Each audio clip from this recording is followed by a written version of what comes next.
Hi, welcome to day 21 of my Bible 365 challenge.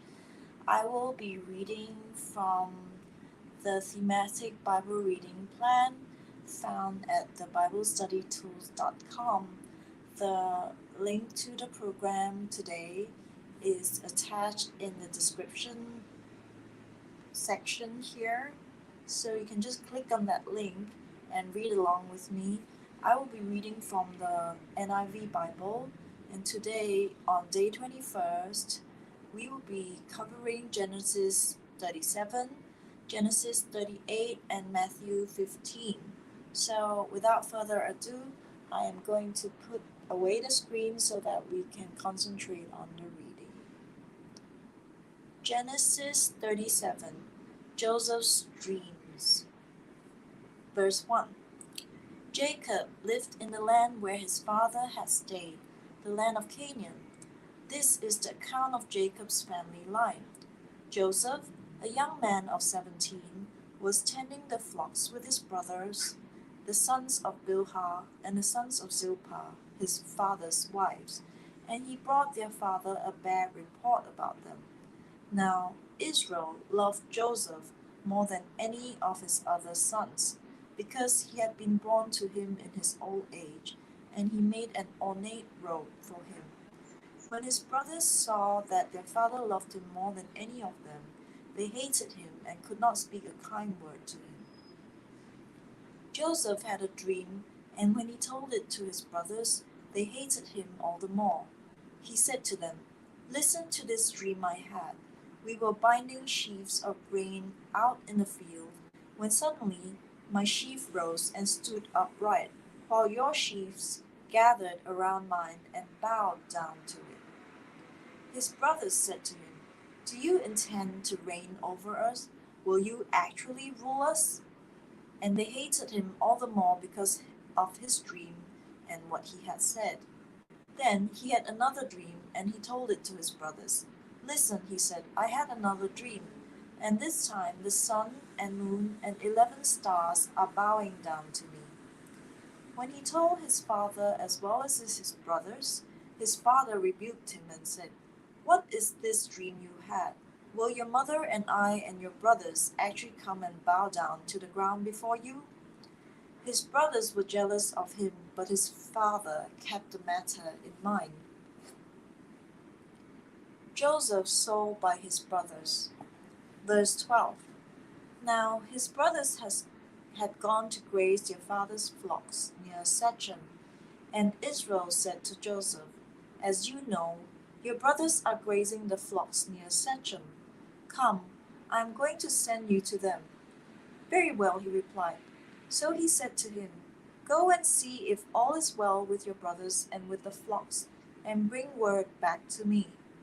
Then he sent him off from the valley of Hebron. When Joseph arrived at Shechem, a man found him wandering around in the fields and asked him, "What are you looking for?" He replied, "I'm looking for my brothers. Can you tell me where they are grazing their flocks?" "They have moved on from here," the man said. "I heard them say, 'Let's go to Dothan.'" So Joseph went after his brother and found them near Dothan. When they saw him in the distance, and before he reached them, they plotted to kill him. "Here comes that dreamer," they said to each other. "Come now, let's kill him and throw him into one of these cisterns, and say that a ferocious animal devoured him. Then we'll see what comes of his dreams." When Reuben heard this, he tried to rescue him from their hands. "Let's not take his life," he said. "Don't shed any blood. Throw him into this cistern here in the wilderness, but don't lay a hand on him." Reuben said this to rescue him from them and take him back to his father. So when Joseph came to his brothers, they stripped him of his robe, the ornate robe he was wearing, and they took him and threw him into the cistern. The cistern was empty, there was no water in it. As they sat down to eat their meal, they looked up and saw a caravan of Ishmaelites coming from Gilead. Their camels were loaded with spices, balm, and myrrh, and they were on their way to take them down to Egypt. Judah said to his brothers, "What will we gain if we kill our brother and cover up his blood? Come, let's sell him to the Ishmaelites and not lay our hands on him. After all, he is our brother, our own flesh and blood." His brothers agreed. So when the Midianite merchants came by, his brothers pulled Joseph up out of the cistern and sold him for 20 shekels of silver to the Ishmaelites, who took him to Egypt. When Reuben returned to the cistern and saw that Joseph was not there, he tore his clothes. He went back to his brothers and said, "The boy isn't there. Where can I turn now?" Then they got Joseph's robe, slaughtered a goat, and dipped the robe in the blood. They took the ornate robe back to their father and said, "We found this. Examine it to see whether it's your son's robe." He recognized it and said, "It's my son's robe. Some ferocious animal has devoured him. Joseph has surely been torn to pieces." Then Jacob tore his clothes, put on sackcloth, and mourned his son for many days. All his sons and daughters came to comfort him, but he refused to be comforted. "No," he said, "I will continue to mourn until I join my son in the grave." So his father wept for him. Meanwhile, the Midianites sold Joseph to Egypt to Potiphar, one of Pharaoh's officials, the captain of the guard. Genesis 38. Judah and Tamar. Verse 1. At that time, Judah left his brothers and went down to stay with a man of Adullam named Hira. There, Judah met the daughter of a Canaanite man named Shua. He married her and made love to her. She became pregnant and gave birth to a son, who was named She conceived again and gave birth to a son and named him Onan. She gave birth to still another son and named him Shelah. It was at Kezib that she gave birth to him. Judah got a wife for his firstborn, and her name was Tamar. But Judah's firstborn, was wicked in the Lord's sight, so the Lord put him to death. Then Judah said to Onan, "Sleep with your brother's wife and fulfill your duty to her as a brother-in-law, to raise up offspring for your brother." But Onan knew that the child would not be his, so whenever he slept with his brother's wife, he spilled his semen on the ground to keep from providing offspring for his brother. So what he did was wicked in the Lord's sight, so the Lord put him to death also. Judah then said to his daughter-in-law Tamar, "Live as a widow in your father's household until my son Shelah grows up." For he thought, "He may die too, just like his brothers." So Tamar went to live in her father's household.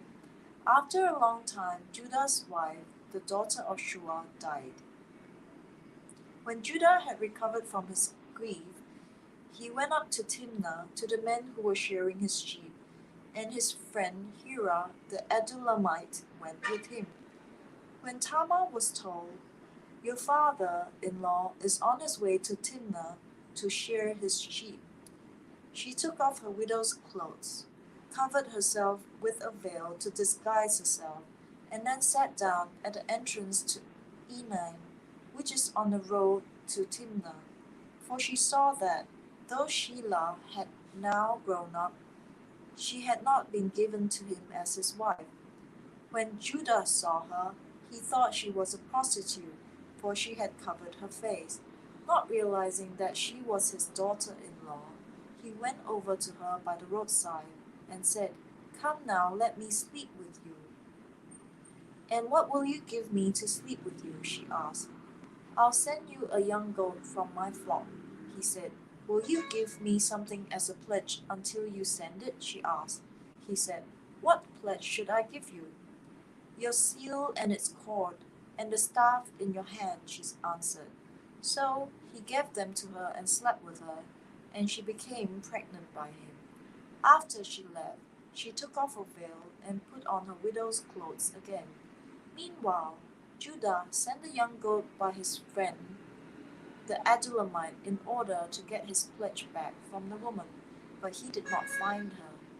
He asked the man who lived there, "Where is the shrine prostitute who was beside the road at Enaim?" "There hasn't been any shrine prostitute here," he said. So he went back to Judah and said, "I didn't find her. Besides, the man who lived there said, 'There hasn't been any shrine prostitute here.'" Then Judah said, "Let her keep what she has, or we will become a laughing stock. After all, I did send her this young goat, but you didn't find her." About 3 months later, Judah was told, "Your daughter-in-law Tamar is guilty of prostitution, and as a result she is now pregnant." Judah said, "Bring her out and have her burned to death." As she was being brought out, she sent a message to her father-in-law. "I am pregnant by the man who owns these," she said, and she added, "If you recognize whose seal and cord and staff these are." Judah recognized them and said, "She is more righteous than I, since I wouldn't give her my son Shelah." And he did not sleep with her again. When the time came for her to give birth, there were twin boys in her womb. As she was giving birth, one of them put out his hand, so the midwife took a scarlet thread and tied it on his wrist and said, "This one came out first." But when he drew back his hand, his brother came out, and she said, "So this is how you have broken out." And he was named Perez. When his brother, who had the scarlet thread on his wrist, came out, and he was named Zerah. Matthew 15. That which defiles. Verse 1. Then some Pharisees and teachers of the law came to Jesus from Jerusalem and asked, "Why do your disciples break the tradition of the elders? They don't wash their hands before they eat." Jesus replied, "And why do you break the command of God for the sake of your tradition? For God said, 'Honor your father and mother,' and anyone who curses their father and mother is to be put to death. But you say that if anyone declares that what might have been used to help their father or mother is devoted to God, they are not to honor their father and mother with it. Thus you nullify the word of God for the sake of your tradition. You hypocrites! Isaiah was right when he prophesied about you. 'These people honor me with their lips, but their hearts are far from me. They worship me in vain. Their teachings are merely human rules.'" Jesus called the crowd to him and said, "Listen and understand. What goes into someone's mouth does not defile them, but what comes out of their mouth is what defiles them."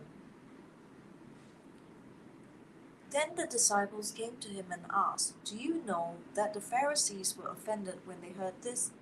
He replied, "Every plant that my heavenly Father has not planted will be pulled up by the roots. Leave them.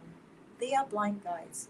If the blind lead the blind, both will fall into a pit." Peter said, "Explain the parables to us." "Why are you still so dull?" Jesus asked them. "Don't you see that whatever enters the mouth goes into the stomach and then out of the body? But the things that come out of a person's mouth come from the heart, and these defile them. For out of the heart come evil thoughts, murder, adultery, sexual immorality, theft, false testimony, slander. These are what defile a person, but eating with unwashed hands does not defile them." The faith of a Canaanite woman. Verse 21. Leaving that place, Jesus withdrew to the region of Tyre and Sidon. A Canaanite woman from that vicinity came to him, crying out, "Lord, Son of David, have mercy on me. My daughter is demon-possessed and suffering terribly." Jesus did not answer a word. So his disciples came to him and urged him, "Send her away, for she keeps crying out after us." He answered, "I was sent only to the lost sheep of Israel." The woman came and knelt before him. "Lord, help me," she said. He replied, "It is not right to take the children's bread and toss it to the dogs." "Yes, it is, Lord," she said. "Even the dogs eat the crumbs that fall from their master's table." Then Jesus said to her, "Woman, you have great faith. Your request is granted." And her daughter was healed at that moment. Jesus feeds the 4,000. Verse 29. Jesus left there and went along the Sea of Galilee. When he went up on the mountain side and sat down, great crowds came to him, bringing the lame, the blind, the crippled, the mute, and many others, and laid them at his feet, and he healed them. The people were amazed when they saw the mute speaking, the crippled made well, the lame walking, and the blind seeing, and they praised the God of Israel. Jesus called his disciples to him and said, "I have compassion for these people. They have already been with me 3 days and have nothing to eat. I do not want to send them away hungry, or they may collapse on the way." His disciples answered, "Where could we get enough bread in this remote place to feed such a crowd?" "How many loaves do you have?" Jesus asked. "7," they replied, "and a few small fish." He told the crowd to sit down on the ground. Then he took the 7 loaves and the fish, and when he had given thanks, he broke them and gave them to the disciples, and they in turn to the people. They all ate and were satisfied. Afterwards, the disciples picked up 7 basketfuls of broken pieces that were left over. The number of those who ate was 4,000 men, besides women and children. After Jesus had sent the crowd away, he got into the boat and went to the vicinity of Magadan.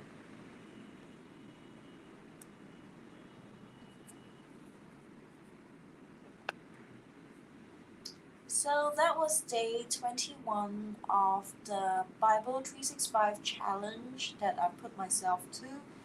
I was reading from day 21 of the Thematic Bible reading plan that you can find in the link in the description box. It is from thebiblestudytools.com. So thank you for joining me for day 21. I will see you on day 22. See ya!